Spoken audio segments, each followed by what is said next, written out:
Welcome to Right on Track, a songwriting podcast. Thanks to Tone for tuning in.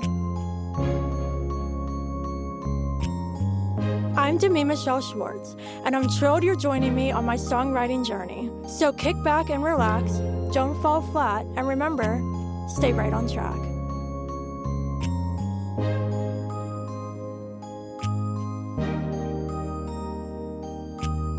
Hello everyone, welcome back to Right on Track. I'm so excited because joining me today is Teri Bracken of Bronté Fall. Hi Teri. Hi, Demi. How are you? I'm fabulous. How are you? I am really great. I'm cold. I'm up in Chicago, so it's a little cold up here, but otherwise I'm good. It's freezing here in Pittsburgh too, so in the same boat completely. So I'm so excited to have you on the show because we are going to be chatting all about finding beauty in the darkness as songwriters and also your brand new EP, Winter. But before we get into this, can you share with all the listeners a little bit about your songwriting journey so far, how Bronté Fall started, and anything else you'd like to share? Yeah, it's funny because I started as well, I grew up loving music and like singing in the choir, and I played classical violin and I took piano lessons. But I always felt like I wanted to write songs. Like I knew I was going to write songs at some point. But through high school, I was just in the orchestra and like sang in choir. And it wasn't until college, actually grad school, I went to Berkeley School of Music, which is a contemporary music school. And I got in as like a classical violinist, but started like, I mean, all I wanted to do was play rock and roll and pop and just like all the cool genres. And that's when I sort of like, I was by a piano like every day practicing violin, but then there was the piano and people were playing guitar and writing songs around me. And I just sort of like forced myself to learn how to write a song, and that's kind of where it began. And I mean, I didn't write a song until I was 22. Um, but yeah, and then after music school, I moved back to Chicago, and I was like, I have to start a band, and I was working at a music venue. And sorry, this is like kind of a long-winded answer, but Oh, you're good. I was working at a music venue. Like I was the door girl, and I thought it was a good place to start because I'd meet a lot of bands, and I was working for the booker. I was writing their newsletter, and I mentioned to the booker that I started a band. I hadn't really started a band. I had started writing songs with my friend. And he was like, "Oh, like, do you want to play a show?" And I was like, "Yeah, sure." So he puts me on the schedule, and then he's like, "Oh yeah, just like send over your bio and your photos and like your band name." And like we didn't have any of those things. And so we literally went to a cafe and we're like, we're not leaving this cafe until we have a band name, a photographer, and we figure out a little bio. Oh my And God. so, and yeah, and I had remembered from like taking a gen ed English class in college. I remember the Bronte sisters, and I loved their story, that they were writers. There were three sisters. They were writers in 1850s England, and they wanted to be authors, but they were rejected by publishers because they were women. Literally, they're like, women are not authors. And so they changed their names to male names, and then they published their books. And they're like some of the most famous books of all time. And so I like remember telling my friend, like, I love this story. And then we found the poem, which is so funny because the whole like point of this podcast today is like finding beauty in the darkness. But this poem, Fall Leaves Fall, was about like finding the beauty in the fall and the winter and the darker seasons of our lives. And I just thought that was such a cool metaphor and something I strive to do with art. I feel like most people do. And yeah, so that's kind of how Bronte Fall came to be. That is such a cool story. That's like the coolest like forming a band story I've ever heard, and like the title as well. Like it's so cool because you not only brought that into the title of Bronte Fall, but also it's incorporated into the EP Winter as well. So I love how that's a huge part of your brand. Yeah. Yeah, it just all kind of happened. That's so cool. Oh my gosh. So I'm so excited to get deeper into this. To kick things off, can you read a fantastic quote by Maya Angelou? Yes, this is beautiful.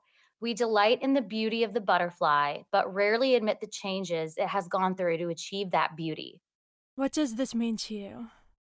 I mean, it's so fascinating because to become who I mean, what that says to me and how it resonates with me is I feel constantly like I'm like becoming who I'm meant to be. And each year it's like kind of more beautiful that like when I was 22, all I wanted to do was be able to write a song. And like I'd go to shows and I'd look up to these like female singer songwriters. And now like I am doing that. And it's the changes like all those years, like we kind of like it's important to look at all those years that we were striving and changing. And that's like those are our building blocks, that's all part of our story. So that's yeah, that's like kind of how it resonates with me. That's perfect. Yeah, I think for me, like my first debut album, Dear Diary, the whole kind of thing was centered around butterflies as like the main symbol of the project. And so when I saw this quote, it really jumped out at me as well.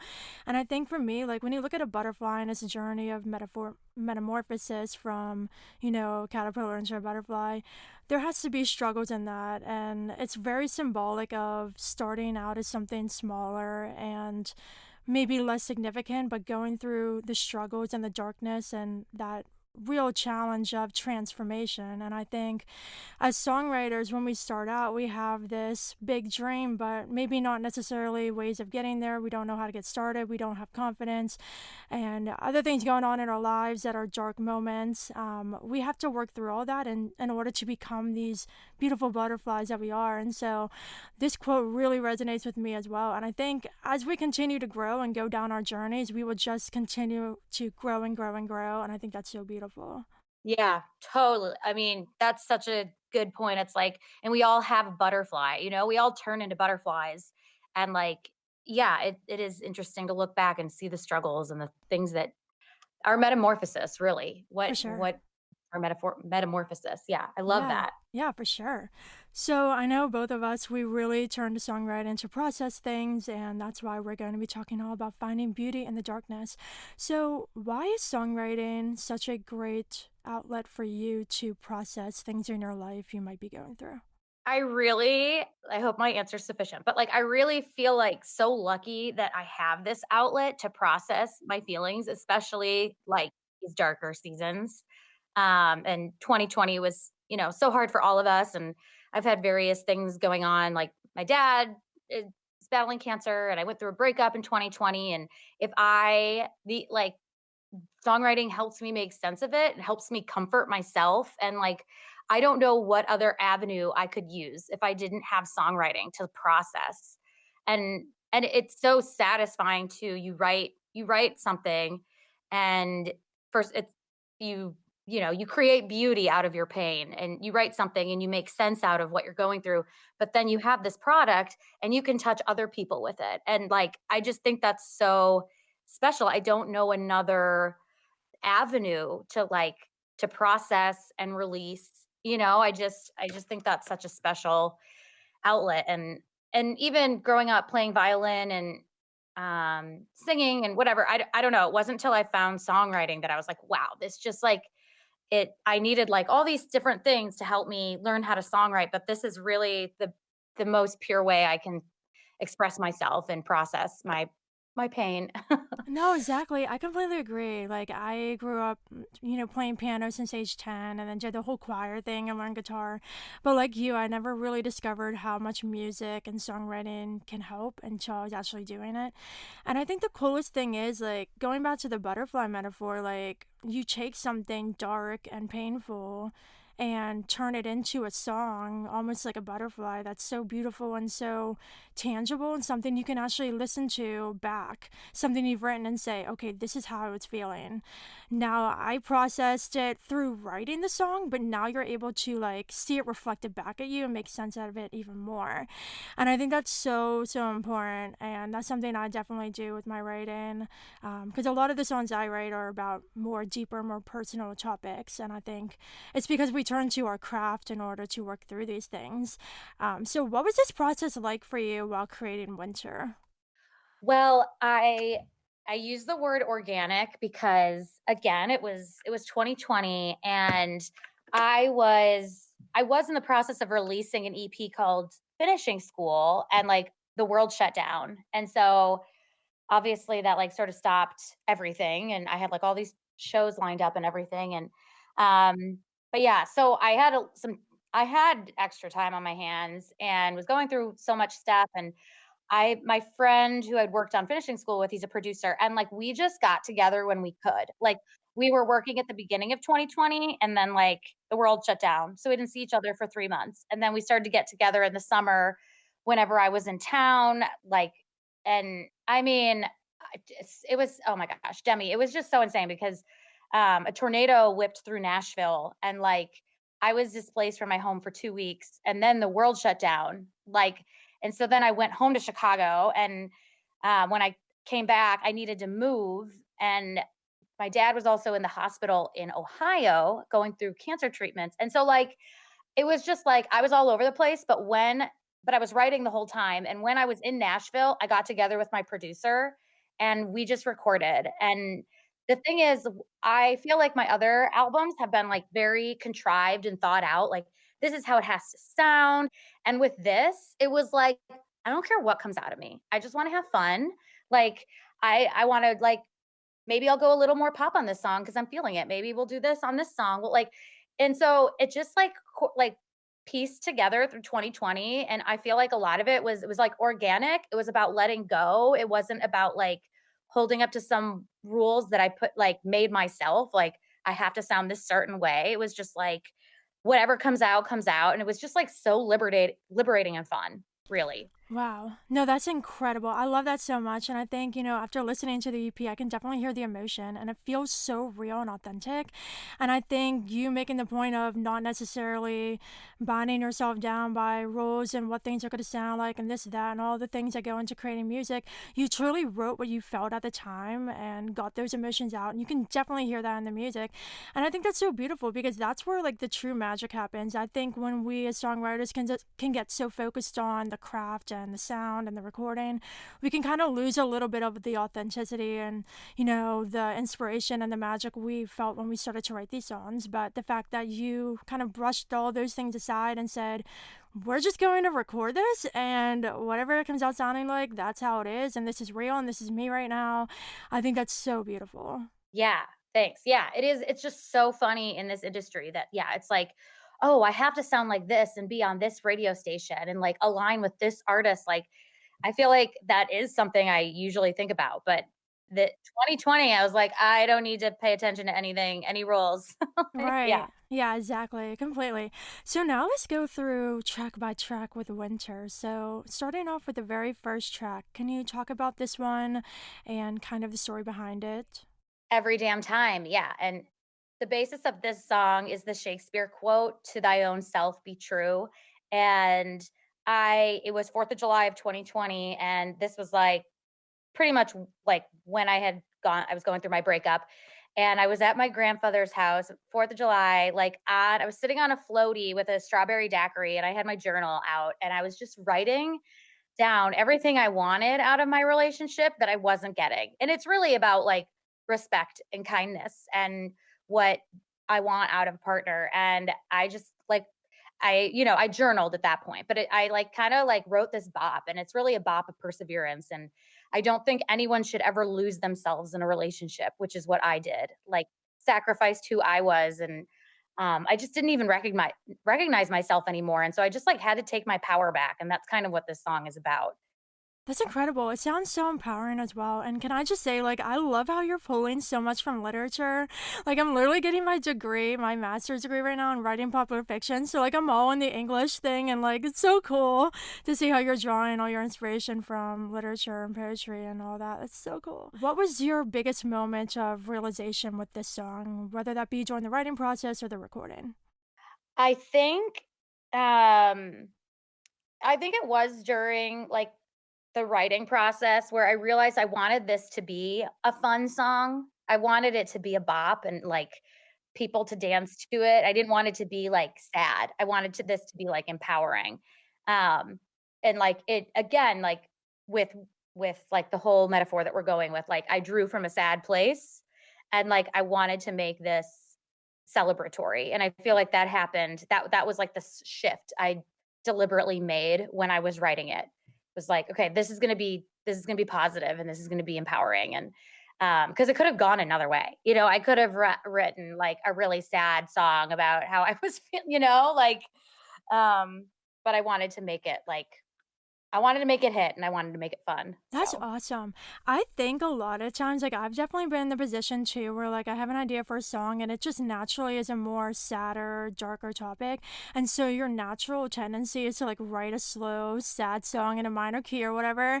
And so it's really cool how you kind of made the conscious decision, like, no, no, this is going to be happy. This is going to be a bop. I think that's awesome because I'm currently working on an EP called It Is What It Is with a lot ooh. of deeper topics as well and kind of empowerment. And I could have made those songs sad country, but I'm going like super fun pop country. So I'm definitely in the same boat as you right now. But I think that's awesome.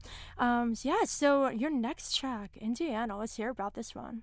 So this one, yeah, you're lucky you. I have a lot to say about my songs. But I wrote this, I guess I wrote this like right before the pandemic. I was playing a show outside of Indianapolis and just kind of down on like life a little bit. And that, like, I felt like one day I grew up and I was a grown up. Like, I was just like an adult. And I was like, wait, what happened to like, and like grown up issues are so much harder than like little kid issues. Like, little kid issues are like going to bed at night. And like grown up issues are like your parents are sick, and you're like, heartbroken. Like, so much, it's just so much harder. So I just like, I was kind of, and then like, so anyways, I was feeling all this as I was headed to a gig and thinking like, no one's even going to come. Why am I even doing this? Those negative thoughts. Like, and I got there and it was like this beautiful early fall afternoon.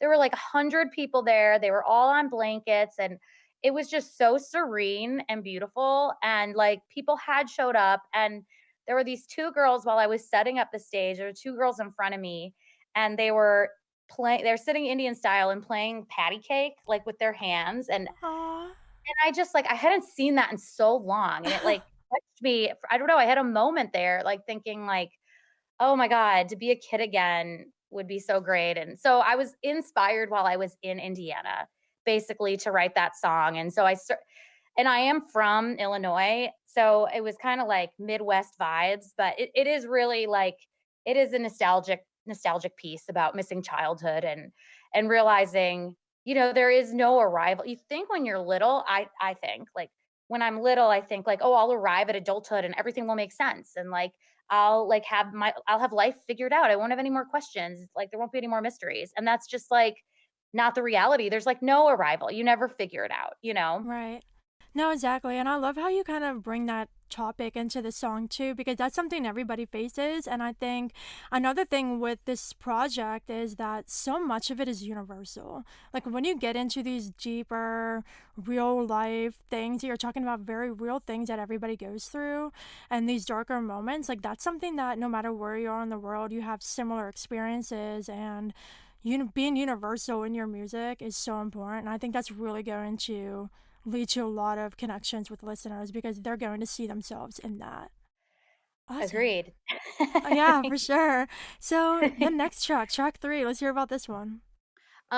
Is that Beyond the Rain? I think It that's Beyond the is. Rain. Yeah. Um, yeah. So that is my Wizard of Oz Dorothy piece, because that night, I mean, I'm from Chicago and we have like tornado watches all the time, but nothing ever happens. Like I had never been in a tornado, like, and so that night in Nashville on March 2nd of 2020, I went to bed and there were sirens going off, but I was sleeping, and in my sleep, I thought they were fire trucks, and I was just, like, annoyed in my dreams, like, "Oh, those alarms should go off."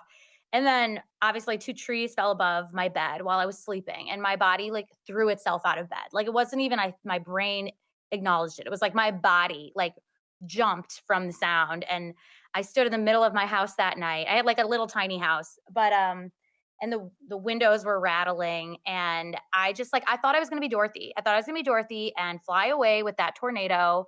And then and the whole point of this song is, Dorothy's in a tornado and she lands in Oz, this magical place, and like we were in a tornado in Nashville and we woke up like in a pandemic world. Like 2 weeks later the world shut down, and so this is the only song I wrote when the world initially shut down. It was April. Yeah, I mean, it's just like it's kind of like an ode to that time that was so strange for all of us, like, and I used the tornado metaphor because I had literally been in a tornado, but it's just that strange time where we were all like, "What is going on?" Like, just none of us like recognized what like we'd never no but not no living person had ever lived through what we were all living through in 2020. So it was just kind of my quirky way of processing 2020. So I love that. I think that's super crafty because I love how you use the tornado metaphor, and that is kind of the basis for this because you literally lived through a tornado, but then you also have the kind of underlying metaphorical side of that too, of like when the tornado comes, it's like you don't know what's going to happen. You never thought you go through something like that. And I think, again, taking something as scary as that situation and turning it into the song, I think that was awesome. And I think that was definitely one of my favorites when I listened to the EP. Like, definitely stood out to me. And I think it's definitely going to be one that a lot of listeners can connect to as well. Yay. Okay. I like to hear feedback because these new songs are all so new that it's fun to hear feedback. Yeah, no, for sure. All right. Track 4. Let's hear it. So funny. I'm trying to remember the order of my what is burning out. Burning out is next. Okay.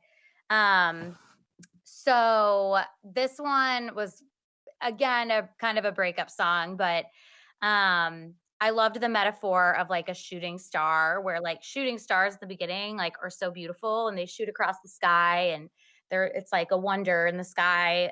But ultimately what happens to birds is they like crash and smolder and burn into dust, into nothingness. And that's how I felt about my last relationship. So but it sort of took its like it that was the initial metaphor, and I wrote it with my friend Stacey Antonell, but it took on like a character of its own in the writing process because we came up with this line, you used to take me higher than all of the stars in Hollywood. And then we had this like second metaphor, this Hollywood situation. And so then we ran with that metaphor too. So yeah, that was pretty cool. That's awesome. I love how you have so many metaphors. Like, I personally love using metaphors as well. So, why do you think you're so drawn to using such creative metaphors in your writing? Is it because of your tie to literature and the poetry? Is that a big thing? Or is it just something that helps you to kind of see your stories through a more specific lens? I think it's like to see my story through a specific lens. I think it's like to have an angle. Like it starts with an emotion for me. Like just the line is or like the beginning is I should I just start over? Are we too far gone? And that's kind of where I was at that point. Like is it worth trying to save this relationship? Um and yeah, I guess I just it's like an avenue to, like, express how I'm feeling kind of, and I mean, I've you're so nice to be like, "Oh, you're poetic." Like, I don't know, I feel like there's people out there who are, like, way more poetic than I am, but it's, like, just I think when I sit down with someone, we try to find, like, an angle to tell the emotion, like Yeah, for sure. No, 100%. I love that. And I also think, too, like, when you do that, there are so many breakup songs. There's so many songs about dark things that are kind of said over and over and over again. But when you find a unique way of saying it, that makes all the difference. And that's something we always try to do as writers. And by using these metaphors, it definitely does that. And you know what? I might have to get you on the show again for another episode later because there is the writing through the lens topic, that whole craft technique. I'm planning on doing an episode on that. So because you do that, it'd be awesome to have you on for that specifically. So maybe we could definitely arrange that. That'd be fun. That'd be really fun. So we're almost through track 5. What's this one and what's this one about? yes, track 5, I feel like it totally goes along with what we were talking about with track 4 in that so much has already been said about love and heartbreak, and it's like, how do you have a fresh take on it? And, this isn't, like, very well, I guess it turned out to be poetic, but I was, again, going through my breakup in the summer of 2020, and I was out to drink with some girls and, um, venting to them, and I got into an Uber, and I just spilled my tipsy heart to the Uber driver, and, like, I've done that before. You're, like, a little tipsy, and then you tell your Uber driver, a perfect stranger, everything about your life, and, um, there were, like, tears involved, but basically what I said to him was, like, I I was always so careful about who I let in, and I always thought I was smarter than that, like, to let someone in who would hurt me and to get my heart broken. I always thought like I could like outsmart that. Like I was careful and smart and whatever. And he was like, "Ma'am, those are the people it hits the hardest, the people who think that they can outsmart love." And so that's the name of track 5 is Outsmart Love. And I just thought that was such an interesting like just that I thought, and I am like I haven't had too many long-term boyfriends. Like I am really careful um and so I felt, going through the breakup, like I was really sad, but I also felt like a fool. And I was like mad. I was like mad that I felt like a fool. And like but fool the a common message in songs is like fools rush in, like love will make a fool out of everyone at some point. And that's kind of what this song is about. It's like I thought that I could outsmart love and like I wouldn't get my heart broken, but that is just to Cupid's bow, we're all just sitting ducks. You'll never win. The heart gets what it wants. Oh, you can't outsmart love. Um, so yeah, that's like my only fools rush in type of song. That's so cool that the title came from a conversation with an Uber driver. Like, honestly, I think people don't realize, like, when, like, songwriters are writing songs, they're like, oh, you guys just think about random stuff and, like, just in your own little world. But, like, no, like, we get so many moments of inspiration from, like, conversations and, like, observing. And I think it's so cool that, like, you were just, like, in this Uber and talking to the driver, and then he said Outsmart Love, and you're like, that's the song title. Yeah. And he was like this wise, like he was like probably in his 60s. He was from Nigeria and he was like trying to comfort me. It was so cute. Oh my god, that's literally perfect. Well, all right, well, we made it to the very last one. What's the closing track on the EP and what brought this one about? This one, it was supposed to be called The One, and then Taylor Swift came out with a song called The One right when I was recording mine. So, I changed it to Be the One, and basically, I think there's, like, a couple things going on in this song, and I think a lot of women and men can relate to this, where you know something's wrong in a relationship, but you're, like, not listening to your gut. You want that person to work out, you want them to be the one, but in the pit of my stomach, I knew something was off. There were so many times when I knew something was off, and I ignored my gut. I ignored it, I just kept going, and, I say the line is, "But I wanted you to be the one." And I think also, like, as we're dating in our 20s and 30s and 40, I mean, any age, but you wanna find the one for you, and, like, it's so disappointing when that person who you think is going to be the one is not, and so that's kind of what the sentiment is here, but it's a lot about not listening to your gut. Like, it's so important to listen to your gut, and it's so hard at the same time.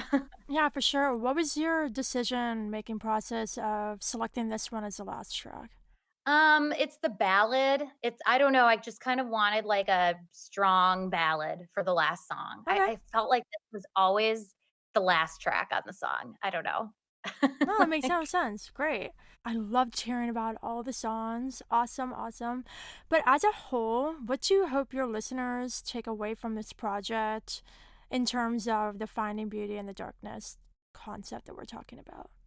I mean, I think it silver linings, finding the silver linings will get us through a difficult time. And I yeah, I hope it's inspiration to say you can find beauty in the darkness. Like this album is proof that like all the horrible things that I went through and we all went through, like we I feel like this is a beautiful product of what came out of it. Yeah, it really is. I mean, this album is an album of resilience and surviving and it's a message to always search for the silver linings, really. I don't know if that's good, but No, that's perfect. No, absolutely perfect. So I have another question for you. So this one is, what was the most special part of creating this project, and what was the most difficult part? so I'll say difficult first. It was like the actual like physical obstacles of tornado, pandemic, like moving because of the tornado, and then we actually finished in a snowstorm. It like a snowstorm came to Nashville last February, and like we had to put it off like a week. So it was a lot of like just fighting the elements. and that was the difficulty in finishing the special part. I mean, I think a little bit of, like, what I've kind of said already, where I just, like, kind of, like, let go and I had nothing, like, I kind of let go of the rules and I just let myself create for the sake of creating, and, um, didn't let anything, like, hold me down. It was just such a it was liberating. This process was the most liberating of any any recording I've done in the past. That's so great to hear. I'm so happy for you, and I can't wait for everybody to hear this project. Oh my gosh. So for everybody listening who might be a songwriter, might not be, but they're just in a difficult time and they're struggling to find the beauty in that, what advice would you give them? I would give them advice that, like, give it time.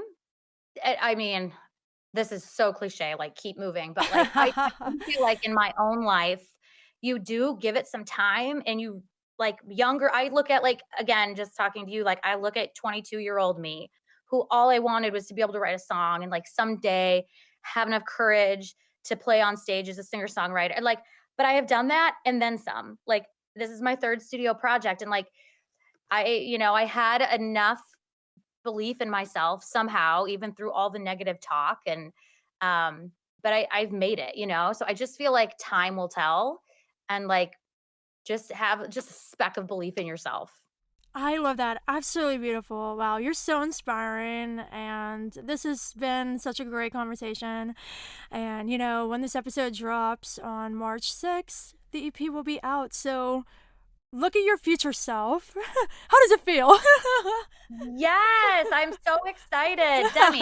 Oh my gosh, you're inspiring.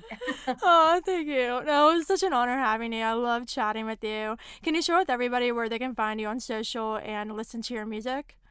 Yes, so all my socials are under Bronte Fall, Bronte Fall, and I'm also Spotify, Amazon, Apple Music, all the things really, YouTube. I've got some fun videos out. So yeah, you can find me at Bronte Fall everywhere.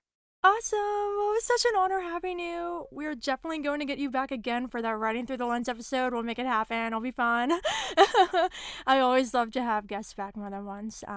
So it was such an honor having you on for this one. I cannot wait to see what winter does out into the world. It's going to be amazing. So congratulations on such a beautiful project. I wish you all the best with it. Listeners, thank you so much for listening to this episode all about finding beauty in the darkness with Teri from Bronte Fall. And of course, until next time, stay Stay right right on on track. track.